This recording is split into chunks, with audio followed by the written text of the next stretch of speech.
మీ పిల్లలు ఇంటర్మీడియట్ మరియు ఎంసెట్ చదువుతూ సబ్జెక్ట్స్లో కన్ఫ్యూజ్ అవుతున్నారా? కాన్ఫిడెన్స్ లెవెల్ తక్కువగా ఉందా? రిపీటెడ్ మిస్టేక్స్ చేస్తున్నారా? అయితే మీకోసమే ఉంది Rise app. 1 lakh question bank, performance analysis, online classes by experts, ఇంకా మరెన్నో ఫీచర్స్ తో మీ ముందుకొచ్చింది Rise the perfect guide. Description లో ఉన్న లింకును ఉపయోగించి సబ్స్క్రైబ్ అవ్వండి. నమస్తే, నేను మీ సతీష్. నారా లోకేష్కు సిఐడి నోటీసులు ప్రస్తుతం ఇదే ఏపీ రాజకీయ వర్గాల్లో హాట్ టాపిక్గా నడుస్తోంది. ముఖ్యంగా ఏదైతే ఎర్ర బుక్ అంటూ యువగళం పాదయాత్ర ఆద్యంతం కూడా ఏదైతే గడిచిన 5 ఏళ్లుగా అధికార పార్టీ అండదండలతోటో లేదంటే అధికార పార్టీ ఒత్తిళ్లతోటో ఏదైతే అధికారులు ఆంధ్రప్రదేశ్లో ఉన్నటువంటి అధికారులు శృతి మించి వ్యవహరించారో వారందరి పేర్లు కూడా ఆ ఎర్ర బుక్లో నోట్ చేసుకున్నాను. రేపు అధికారంలోకి వచ్చాక ఎవరైతే చట్టాలని ఉల్లంఘించిన అధికారులు ఉన్నారో వారిపైన ఖచ్చితంగా చట్టపరంగా చర్యలు తీసుకుంటామంటూ లోకేష్ పుస్తకాన్ని చూపించడం, దానిపైన కొన్ని హెచ్చరికలు కూడా జారీ చేయడం. ఈ నేపథ్యంలో ఈ రోజున ఆంధ్రప్రదేశ్లో ఉన్నటువంటి అధికారులు ముఖ్యంగా వణికిపోతా ఉన్నారు అనేటువంటి ఒక చర్చ అయితే రాజకీయ వర్గాల్లో విస్తృతంగా జరుగుతోంది. ఈ క్రమంలోనే ఆయనకు సిఐడి అధికారులు కూడా నోటీసులు జారీ చేసినట్లుగా అయితే ఒక సమాచారం అంతా ఉంది. నిజంగా ఆ పరిస్థితులు ఉన్నాయా? మరి నారా లోకేష్కి సిఐడి నోటీసులు అందించడం, నోటీసులు జారీ చేయడం అనేటువంటి అంశాన్ని ఏ విధంగా చూడాలి? ఇదే అంశాలు మనతో విశ్లేషించేందుకు సీనియర్ జర్నలిస్ట్ సత్యమూర్తి గారు ఉన్నారు. సార్ నమస్కారం. నమస్కారం అండి. సార్, ముఖ్యంగా ఏదైతే నారా లోకేష్కి సిఐడి నోటీసులు, ఎర్ర బుక్ అంశంలో వణికిపోతున్న అధికారులు అనేటువంటి చర్చపై మీ అబ్జర్వేషన్స్ ఏంటి? ఏం చెప్తారు? నారా లోకేష్ ఆంధ్రప్రదేశ్కి ముఖ్యమంత్రి అండి. ఆయన ఏదో డైరీ రాసుకుంటే మీకేంటి అభ్యంతరం? అధికారులు ఎందుకు వణికిపోవాలి? అధికారులు ఎందుకు అసలు భుజాలు ఎందుకు తడుముకోవాలి? Point number 1. నారా లోకేష్ ఏం చెప్పాడు అంటే, ఇదిగో ఈ ఎర్ర బుక్లో నేను పేర్లు రాసుకుంటున్నాను. ఎవరైతే ఎక్సెసివ్ పవర్స్ వాడారో వాళ్ళ పేర్లు ఇందులో రాసుకుంటున్నాను. తెలుగుదేశం పార్టీ వాళ్ళని ఇబ్బంది పెట్టడమే కాకుండా సాధారణ ప్రజానీకాన్ని ఎవరైతే హెరాస్ చేశారో ఆ అధికారులు, పోలీసులు కానీ సివిల్ అధికారులు కానీ వాళ్ళ పేర్లు ఇందులో రాసుకుంటున్నారు. మేము అధికారంలోకి వచ్చిన తర్వాత వీళ్ళ మీద న్యాయ విచారణ జరిపించి చర్యలు తీసుకుంటామని చెప్పాడు. తప్పే ఉందండి అందులో? న్యాయ విచారణ జరిపి చర్యలు తీసుకుంటాం అని చెప్పాడా? మేము అధికారంలోకి రాగానే వీళ్ళందరినీ జైల్లో వేస్తామని చెప్పాడా? మేము అధికారంలోకి రాగానే వీళ్ళందరినీ జైల్లో వేస్తామని చెప్పలే.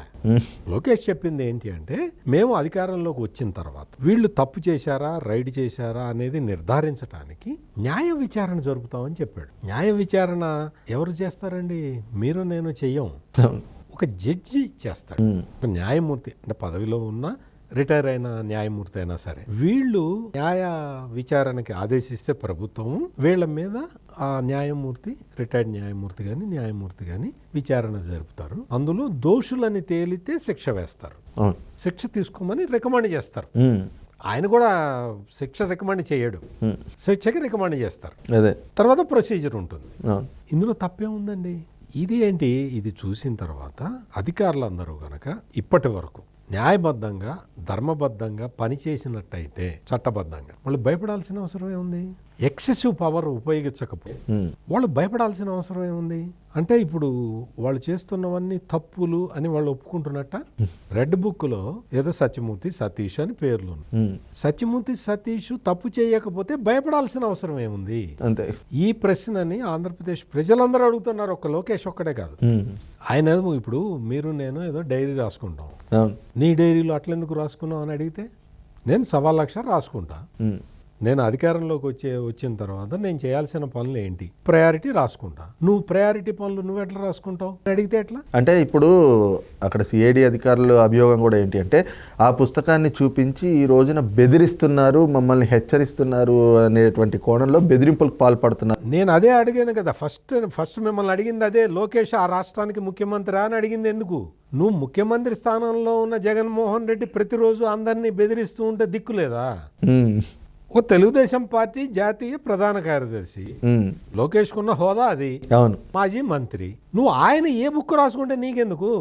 యువతల జగన్మోహన్ రెడ్డి అందరినీ బెదిరిస్తున్నాడు. సోషల్ మీడియాలో ముఖ్యమంత్రికి వ్యతిరేకంగా ఏదన్నా పోస్ట్ పెడితే తీసుకొచ్చి ముసలి ముతగా అని కూడా చూడకుండా కొడుతున్నారు, లాకప్లో వేసేస్తున్నారు.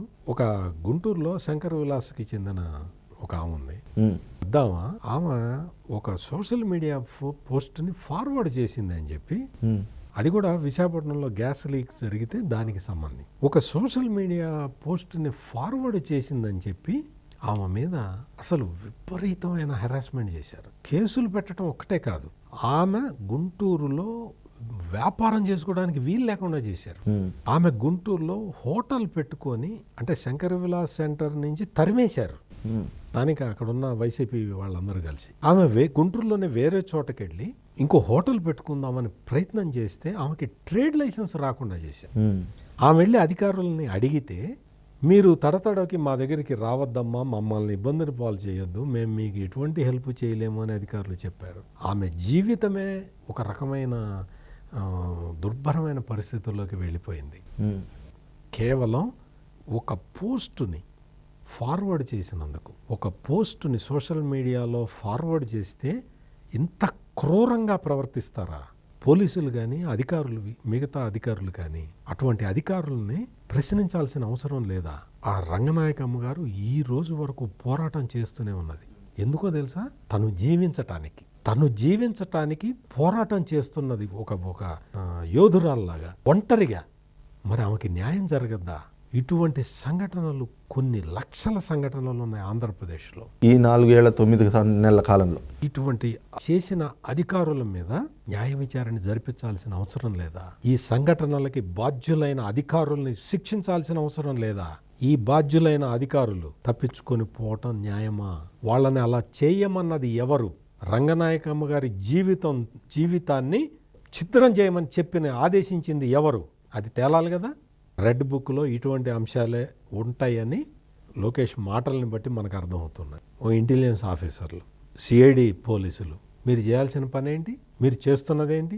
ఒక పార్లమెంటు సభ్యుడు, అది కూడా వైసీపీకి చెందిన పార్లమెంటు సభ్యుడు, జగన్మోహన్ రెడ్డి చెప్పిన మాట వినలేదని లాకప్లో పడేసి కొడతారా?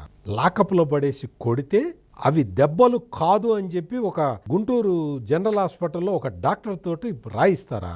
అంటే నిజంగా కాళ్ళకి దెబ్బలు ఉంటే దెబ్బలు లేవు అని రాసిన ఆ డాక్టర్కి శిక్ష పడక్కర్లేదా? ఇది న్యాయమా? అలాంటి సర్టిఫికెట్లు ఇవ్వచ్చా? మరి అధికారులకి భయం ఉండాల్సిన అవసరం లేదా? న్యాయంగా ధర్మంగా ప్రవర్తించాల్సిన బాధ్యత అధికారులకి లేదా? కొట్టిన పోలీసులు వీడియోల్లో చూపిస్తే అది చూసి సంతోషపడితే ఎవరికి చూపించావని అడిగే అవకాశం ఉండదా? లేదా? రఘురామకృష్ణరాజు ఈ రోజుకి కూడా ప్రతి సందర్భంలో తనకు జరిగిన అన్యాయాన్ని చెప్పుకొని ఆయన బాధపడుతుంటాడు. ఒక పెద్ద మనిషి, పార్లమెంటు సభ్యుడు తనకి అన్యాయం జరిగిందని చెప్పి ఆక్రోశిస్తున్నాడు. ఇటువంటి సంఘటనలకి పోలీసులు బాధ్యులు కాదా? ఇటువంటి బాధ్యత లేని పోలీసుల్ని శిక్షించాల్సిన అవసరం లేదా? లోకేష్ రెడ్ బుక్లో రాసుకుంటాడో గ్రీన్ బుక్లో రాసుకుంటాడో మీకేం సంబంధం? మీరు తప్పు చేయకపోతే మీకు భయం ఎందుకు? మేము ఖచ్చితంగా రఘురామకృష్ణరాజుని తీసుకొచ్చాం, లాకప్లో కొట్టాం అని ఒప్పుకోండి. ఆయన్ని చిత్రహింసలు పెట్టాం, ఎస్ మాకు జగన్మోహన్ రెడ్డి చెప్పాడు, మేము చేసాం అని చెప్పండి. చేసిన పని ధైర్యంగా చెప్పడానికి ఏమైంది? మీరు అట్లా చెప్పట్లేదు కాబట్టి న్యాయ విచారణ చేద్దాము అని లోకేష్ ఏదో రెడ్ బుక్లో, అంటే నేను రఘురామకృష్ణరాజుది రంగనాయకమ్మ విషయం ఆయన రాశాడని నేను అంటలా. లేదు, అర్థమైంది. అంటే ప్రజా వ్యతిరేకంగా, అంటే ప్రజాస్వామ్యానికి పరిరక్షించాల్సినటువంటి అధికారులు దానికే వ్యతిరేకంగా విఘాతం కలిగించే విధంగా ఎవరైతే వ్యవహరించారో అలాంటి ఆ ఎగ్జాంపుల్స్ చెప్పారు. అవునవును. అంటే లోకేష్ రెడ్ బుక్లో ఏముందో నాకెట్ట తెలుస్తుంది? వాస్తవం. ఇప్పుడు వీళ్ళు సిఐడి వాళ్ళు కూడా ఇంత రెడ్ బుక్ అంటున్నది ఎందుకు అంటే, ఇమ్మీడియట్ గా లోకేష్ని అరెస్ట్ చేసి ఆ రెడ్ బుక్ ను స్వాధీనం చేసుకొని ఆ రెడ్ బుక్ లో ఉన్న పేర్లన్నీ జగన్మోహన్ రెడ్డికి చెప్పాలి.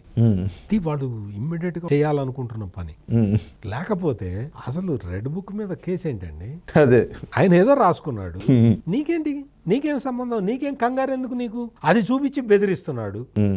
అది చూపించి బెదిరించటానికి లోకేష్ ఏమన్నా ఆంధ్రప్రదేశ్ ముఖ్యమంత్రి? ఏ విధమైనటువంటి హోదానోలు లేడు, ఏ అధికారమో ఆయన చేతిలో లేదు. నువ్వు లోకేష్ చెప్పంగానే ఎందుకు భయపడుతున్నావు? లోకేష్ ఏదన్నా ఒక మాట అన్నాడు, నువ్వెందుకు భయపడుతున్నావు? నువ్వు ఐపీఎస్ చదివావు, పెద్ద అధికారివి, నీకు భయం ఎందుకు?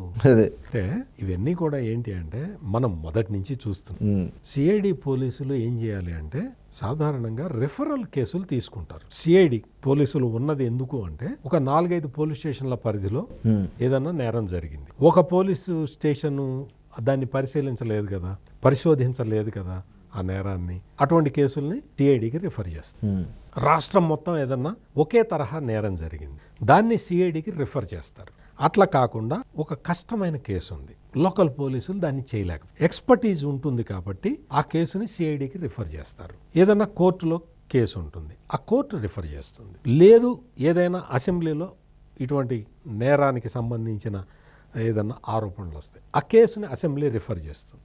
అంటే రిఫరల్ కేసులు చేయాల్సిన సిఐడి పోలీసు వ్యవస్థ డైరెక్ట్గా కేసులు పెట్టి ప్రజల్ని అరెస్ట్ చేస్తూ యాక్టివ్ పార్ట్ తీసుకుంటూ రాజకీయ ప్రత్యర్థుల్ని వేటాడుతూ ఉంటే ప్రజలు ఎవరితో చెప్పుకోవాలి?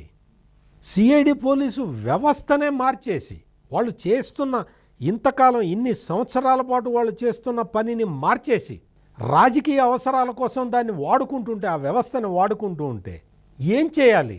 ఇదే ప్రశ్న లోకేష్ అడుగుతున్నాడు.